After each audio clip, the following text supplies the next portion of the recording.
Good morning, good afternoon, good evening.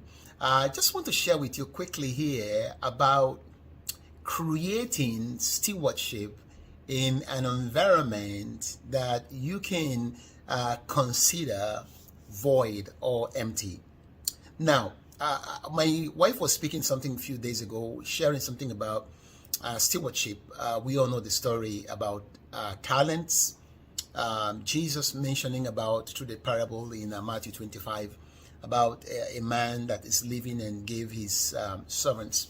One he gave 5 talents, another one he gave 2 and 1. And then when he came back, he was requesting from them to give account of basically how those things have been utilized.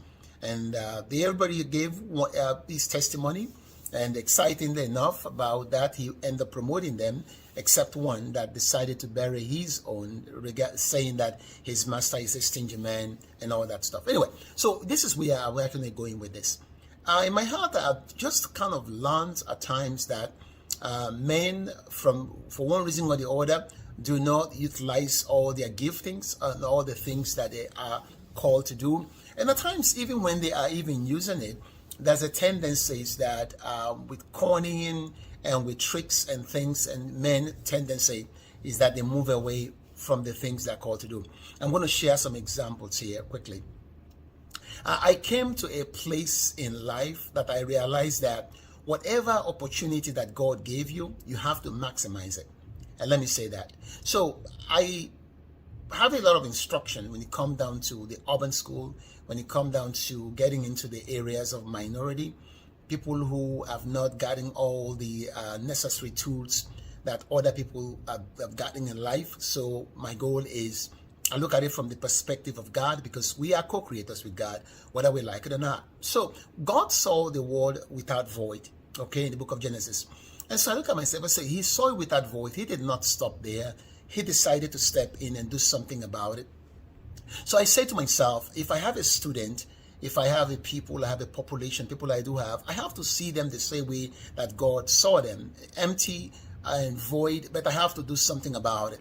After speaking, I have to get engaged into that. I have to figure out what's work and what might not work out, and find out how to transform that person's life. And there are different ways that you can actually do that from today on about this. If you just look at that one talent and do nothing with it, God is saying, I'm going to expect even that one talent back, probably with interest. So I put myself in a place all the time, not just to complain about a situation, but to turn that around by looking at it the same perspective, the same way that God looked at the earth and decided to do something about it. If everybody does that today, the whole world will change. One of the challenges I do get sometimes when I get into some population, all right, I'm going to give you an example, whether they are schools where monies are being received, and those monies are moved away. Sometimes programs are padded. Kids that's supposed to get that money in the equipping and the training, they don't get that money.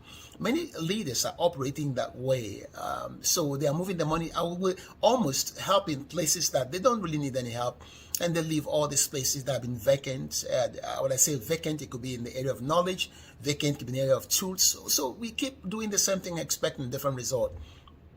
And whether also in the area, when we come down to universities, same thing. When we come down to the politicians doing the same thing, promising what they can keep. So I want to advise you today, I want to pray today that you will look into your life and say, what are the areas of the gift that God have given to me that I have not used yet? Let me see men as those voided areas, what I call unoccupied space, and let me begin to invest into their lives and see transformation happen. So I say to you, try this out. It never hurts to do something different. God bless you. Bye-bye.